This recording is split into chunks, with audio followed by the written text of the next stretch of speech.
Thank you to War Thunder for sponsoring this video. So here's the deal. I recently set out to calculate the land value of Skyrim because I foolishly believed that doing so would be the ever so tempting combination of easy to do and fun to write about, and this journey was only one of those. And today, that's what I want to talk about. Now, in order to calculate the land value of Skyrim, we first need to find what I will refer to as a universal constant. What I mean by this is that we need an item that exists in both Skyrim and our own real world while existing as functionally the exact same item in both states. And most importantly, this item needs to have a consistent and observable value. Now, I've seen people try to do this before, and even when I've talked to my friends about this idea, it is weirdly common for people to jump right to food items as a constant, things like apples or cheese wheels being particularly common, and these are decent ideas, I suppose, but there are multiple problems with them. For example, Skyrim refers to this specific item as a red apple with a base value of 3 septims. Okay? Great. What type of apple is this exactly? Because we can all agree that this is an apple, sure, but I want a constant that makes no assumptions. So, is this red apple a red delicious, a cosmic envy, a pink lady, a honey crisp, flared chance? Oh, it looks like we lost the photo for that last one. You can just go ahead and Google it. But even if we pin down the exact type of apple to use as a real-world analog, how old is that apple? What season are we in? What's the supply and demand for that apple at any given time? How far has that apple been transported from the place it was harvested? A Honeycrisp apple at a stall outside the grove where it was just picked during peak season will cost a totally different amount than that same apple outside peak season after being transported across the country or world to a store near you. And cheese wheels? Are you kidding me? Even if you narrow it down and say it's a goat cheese wheel, like great, okay. What type of goat cheese is this? The problem I'm trying to highlight here is that apples, or cheese wheels, are not a perfectly static monolith. They're groups with different entries, and each entry into that group, aka each type of apple or type of cheese, is worth a completely different amount depending on multiple factors, meaning that they do not have a static, traceable cost. What I'm trying to say here is that food items, while decent for the job of a universal constant on first glance, quickly fall apart when you actually try to use them. Not only are the Skyrim variants not truly identifiable as real-world equivalents, but even if they were, food items in Skyrim are static, but in real life they aren't. The price of any given apple will change based off of location, size, time of year, supply, demand, so on. So, what we need is a thing that we can be assured is going to be as close as possible to identical between Skyrim and our world, with no assumptions needed. What we need is something with clear, consistent, and non-arguable value. What we need is today's sponsor, War Thunder. You guys, War Thunder is back, and they want to pay me real American dollars to tell you about a game that I already play and enjoy. War Thunder is the comprehensive vehicle combat game, with 2,500 vehicles from 10 different nations spanning the last century of warfare from ocean to air, and it's all available for free across PC, console, and mobile. And when I say comprehensive, I'm talking individual components of vehicles, including crews, all accounted for when damage happens, and a crazy amount of customization options so that your vehicle always feels like your vehicle. Personally, I have a blast with the tanks. They've done a great job of making these things feel like massive machines with real power. I love the sensation of piloting these vehicles, and I'm clearly not alone because War Thunder has a community with over 95 million players. If you want to jump in for yourself, you can play free on PC, console, or mobile by using the links in the description or pinned comment. For a limited time only, PC and console players, both new or returning after 6 months, will get access to premium vehicles, the exclusive Eagle of Valor vehicle decorator, 100,000 Silver Lions, and 7 days of premium time. Wait, no, sorry, what we need is gold. Not only is Skyrim rich with gold, but we can also be assured that what we're dealing with is functionally pure gold, meaning that we don't need to worry about quality or purity, and we know this because of the recipe for gold ingots.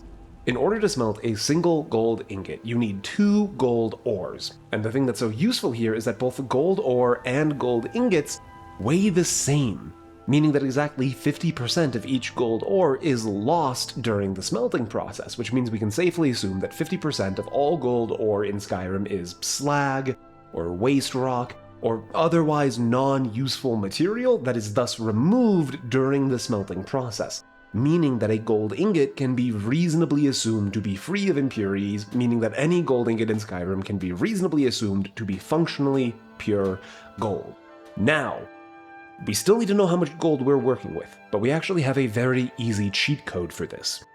You see, Bethesda doesn't just make the grander Elder Scrolls series, they also make games in the Fallout universe, and a lot of the internal metrics for these games seem to be consistent, things like console commands, so it would be fair to assume that the internal weight systems for these games would be the same. And the value to this is that in Fallout games, you can find multiple pre-Old War gyms with proper pre-war gym weights that are labeled with how much they weigh.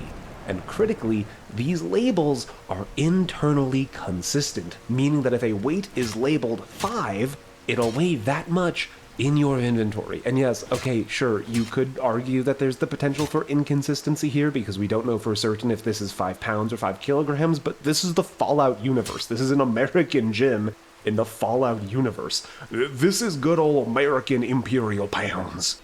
So, we know for a fact that 1 unit of weight in Fallout is exactly 1 US imperial pound, and because Skyrim and Fallout will naturally share a lot of internal metrics, there is absolutely no reason to assume that Skyrim, uses a completely different system of measurement, meaning that we can safely assume that 1 unit of weight in Skyrim is also 1 US imperial pound. And as long as nothing exists to clearly contradict this, we can proceed. Oh, piss, fuck, damn it!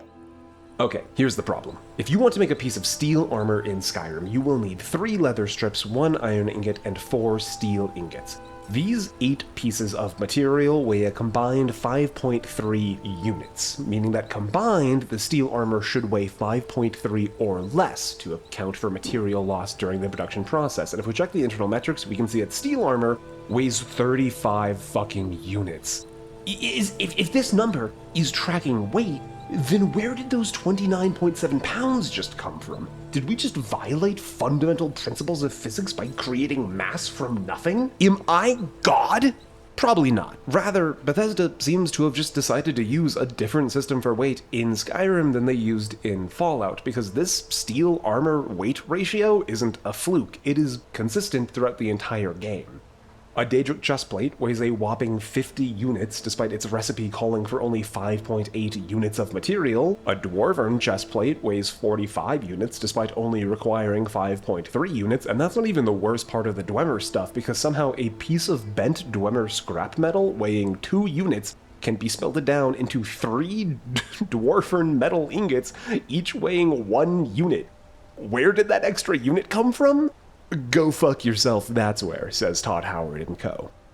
Now, I've seen people justify this discrepancy by offering the idea that what Skyrim is actually measuring with its units is something akin to an encumbrance system. Rather than this ingot weighing 1 pound, it actually requires, 1 effort to carry around because of its shape and size and whatnot, but personally, I don't really buy this. I see basically no world where these 35 ingots and this steel plate body are identically complex to carry around. Of course, what that then means is that we have to make the very frustrating conclusion that Skyrim's weight is not actually weight, nor is it encumbrance, but rather, it's a nonsense unit. It's a measurement with absolutely no internal consistency. It's like just a number that they slap onto an item with no clear reasoning, which means there is no universal constant because we cannot know how much this gold ingot actually weighs. And all this means that in my quest to make as few assumptions as possible in regards to the core element of this video, we have to make assumptions about the core element of this video. Now, we could just ignore the physical impossibilities and go along with the idea that 1 unit of weight in Skyrim is 1 imperial pound.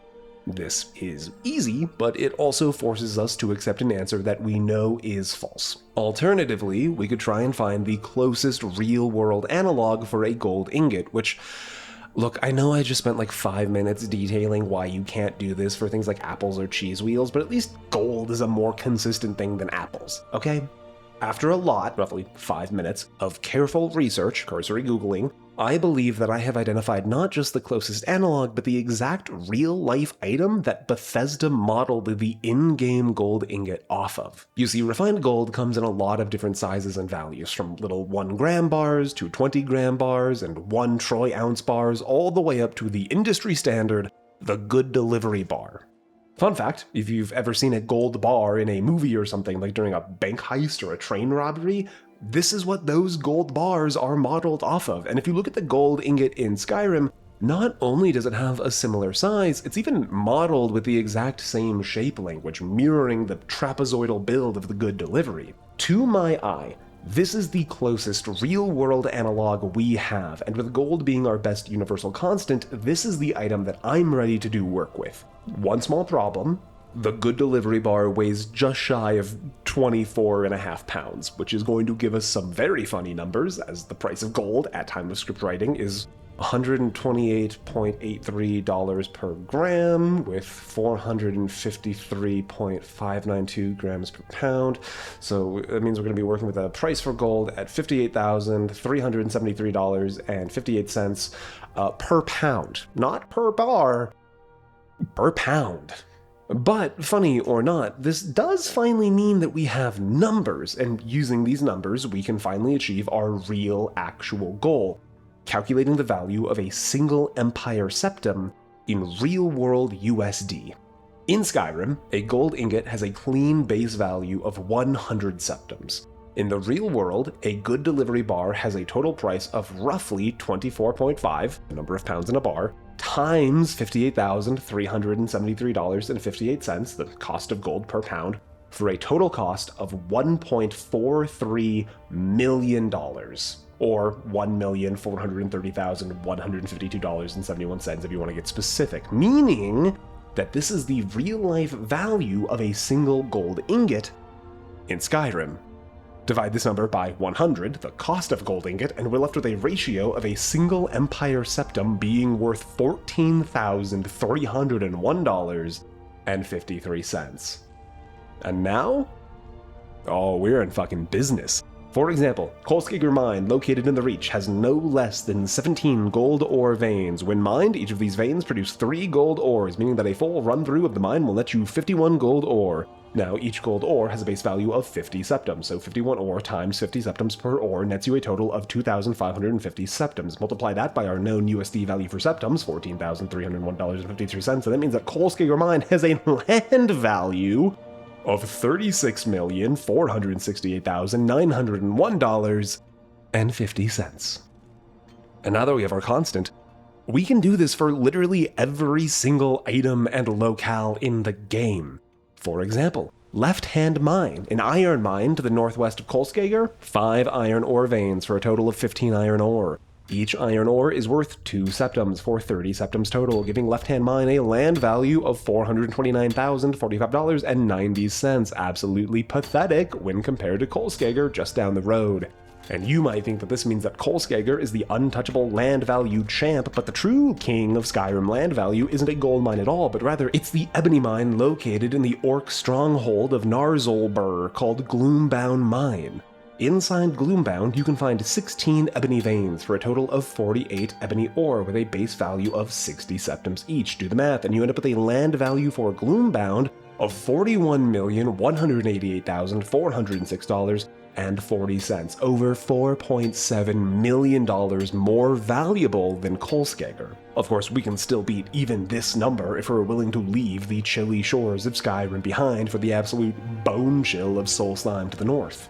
On the far end of the island, you can find the Stalrim Source with 10 sarcophagi, each mineable for 3 Stalrim for 30 ore total. The kicker is that Stalrim has a base price of 200 septums, so this little barrow has a septum value of exactly 6,000, meaning a USD land value of $85,809,180. And you want to know something really fucked up? We're still not done, because we haven't touched the housing prices yet. Just to buy the land for a home in the Hearthfire DLC, you'll need to cough up 5,000 septums, regardless of the plot, meaning that for just the dirt beneath your feet, we are talking $71.5 million. If you think you can maybe save money by grabbing a pre-built home, even the cheapest locales in a city like Whiterun will still run you 5,000 septims, and Breeze Home doesn't even come furnished. You'll need to spend another $25.7 million just to furnish your home. Oh, what's that? This $100 million hovel is beneath you because money's no object? Well, good for you, because that's the only way you'll ever afford the king of homes, the creme de la creme, a fully upgraded Proudspire Manor standing proud indeed in the capital city of Solitude. All told, this locale will cost you 36,000 septims for a back-breaking, nose-bleeding, pants-pissing price of $514 million. $500 million for one home. I'm pretty sure that there's nothing in the natural game that can top that. Maybe something like a full suit of max enchanted dragon armor? I don't know, it's going to depend on a few things. Of course, the real fun of all of this is that, like I said earlier, we can now do price checks for literally every item in Skyrim. That red apple from before, $42,904.59. Goat cheese wheel, $143,015.30. The human soul, $6.4 million.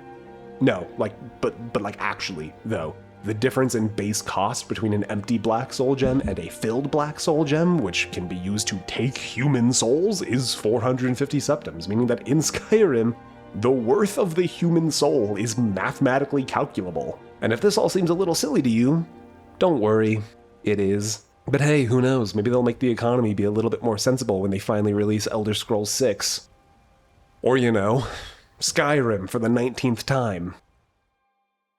A quick final thank you to War Thunder. If you're new to the game or returning after 6 months, then you can jump in on PC, console, or mobile by following the links down below with that sweet sign-on bonus for PC and console players, with the exclusive Eagle of Valor vehicle decorator, access to premium vehicles, 100,000 silver lions, and 7 days premium time.